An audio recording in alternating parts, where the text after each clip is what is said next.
What has your child done that brought you to tears? My son Ben is 14 now, but this happened when he was 9, and honestly, I still think about it all the time. For context, we were going through a really rough patch financially. Like, really rough. Ben's dad, Richard, was always in the picture, but we weren't together anymore, and child support was inconsistent at best. I was constantly stressing about bills, rent was always late, and I was basically surviving on ramen so Ben could have proper meals. Ben has always been this super observant kid, the type who notices everything but doesn't always say what he's thinking. I tried so hard to hide how bad things were from him, but kids pick up on that energy far. I'd be smiling while making dinner but then crying in the bathroom with the shower running so he couldn't hear me. There was this one day where I had to tell him we couldn't go to his friend Cody's birthday party because I couldn't afford a gift. The look on his face killed me, but he just nodded and said, "It's okay, Mom," in this tiny voice that made me want to scream. Later, I found him drawing a birthday card for Cody with these super detailed pictures because handmade gifts are special. I literally had to walk away so he wouldn't see me tearing up. Or the time the school sent home a note about a $15 field trip fee. Ben never even showed me the form. I only found out when I was cleaning his backpack and saw it crumpled at the bottom. When I asked him about it, he just shrugged and said, "I knew we didn't have extra money right now, like it was no big deal." Every time the ice cream truck came around the neighborhood, Ben would suddenly become not in the mood for ice cream, even though I knew he loved it. He started saying the school lunch was really good actually, when I knew for a fact they served the same mediocre food they always had. This particular month was extra bad, like the electricity was about to be shut off bad.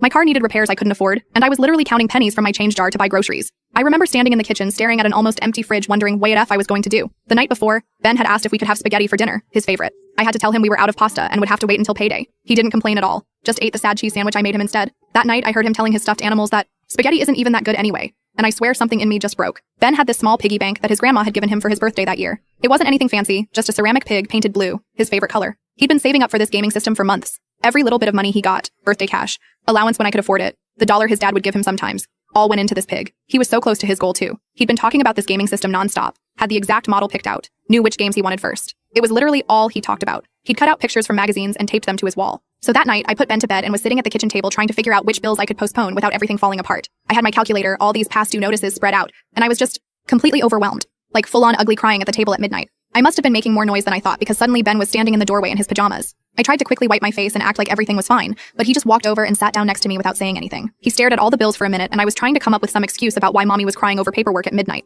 Before I could say anything though, he just got up and went back to his room. I figured he was tired and went back to bed, which was honestly a relief because I didn't want to explain everything. But like 2 minutes later, he came back with his blue piggy bank, the one he'd been filling for almost a year. Without saying a word, he put it on the table and then used both hands to push it toward me. I immediately was like, no, that's your money, you've been saving so long. But he just kept pushing it toward me with this super serious expression. I asked him if he was sure, told him he didn't need to do this, that Mommy would figure it out. But he just looked at me with these big eyes and said the most grown-up thing I've ever heard from a 9-year-old. He said, "Mom, you always tell me that family takes care of each other. I don't need games. I need you to be okay." Y'all, I lost it. Just completely broke down sobbing right there. I didn't end up taking his money. I couldn't. But that night changed something between us. He was willing to give up something he'd worked toward for almost a year, just because he saw I was hurting. The next day, I swallowed my pride and called my parents who I hadn't spoken to in months because of some stupid fight. They helped me get back on my feet. Things got better slowly. About 2 years later, when things were more stable, I finally got him that gaming system for Christmas. But I kept his piggy bank. It sits on my dresser as a reminder of what